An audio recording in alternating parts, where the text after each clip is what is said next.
Hello, नमस्ते। अभिनव ने अपने चेहरे पर मुस्कान लाते हुए कहा।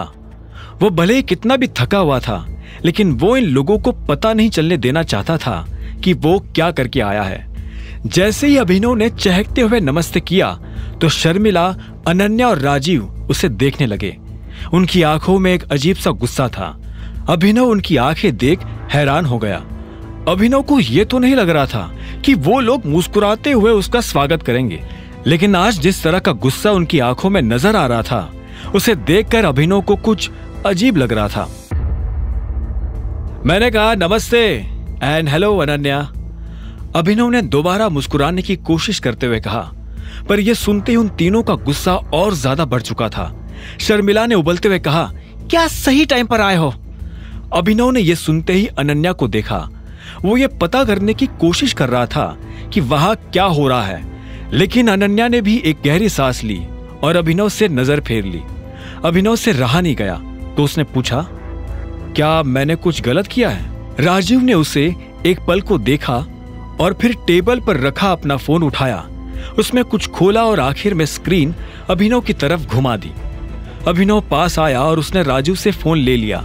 फिर उसने स्क्रीन पर जो देखा उसे देख उसकी आंखें फटी की फटी रह गई। स्क्रीन पर एक वीडियो चल रहा था जिसमें अभिनव उस लड़के को होटल के अंदर बुरी तरह से पीट रहा था। अभिनव को यह देखते ही अंदर से बुरा लगा। अब उसे समझ आ गया था कि वो सभी अभिनव से खार खाकर क्यों बैठे थे।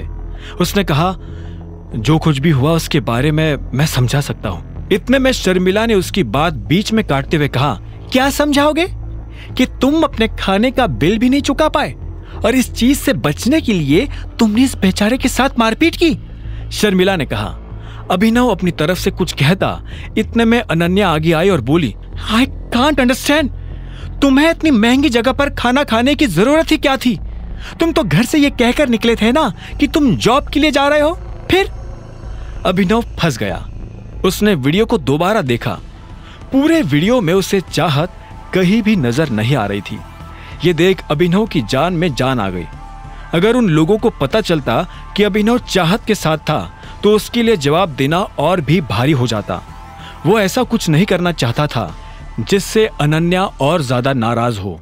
हमने तुम्हें इसलिए तो अपने घर में जगह नहीं दी थी कि बाहर जाकर तुम हमारे परिवार की सरे बाजार इज्जत उछालो। जब बाकी दोनों महिलाओं ने अपनी बात कह दी तो राजीव से भी नहीं रहा गया और उसने भी अभिनव को सुनाना शुरू कर दिया।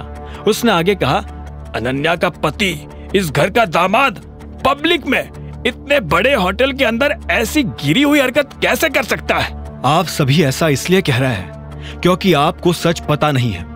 आपने इस लड़के को मार खाते हुए तो देख लिया, लेकिन आप लोगों के मन में यह सवाल नहीं आया कि मैंने इसे मारा क्यों। यह आदमी मुझसे उल्टी सीधी बातें कर रहा था, मुझे अनाप शनाप बोले जा रहा था और मुझे ही नहीं, मेरे साथ। अचानक से अभिनव ये कहते कहते रुक गया। उसकी जुबान पर चाहत का नाम आने वाला था। तुम्हारे साथ कौन?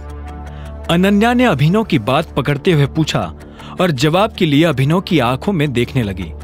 अभिनव चाहता था कि अनन्या अपनी नजर उससे दूर हटा ले, लेकिन वो ऐसा नहीं कर रही थी। ये वीडियो पूरे देश में वायरल हो गया है, अब तुम क्या करोगे? आई एम सॉरी, लेकिन इस लड़के के साथ जो हुआ असल में इसके साथ वही होना चाहिए था।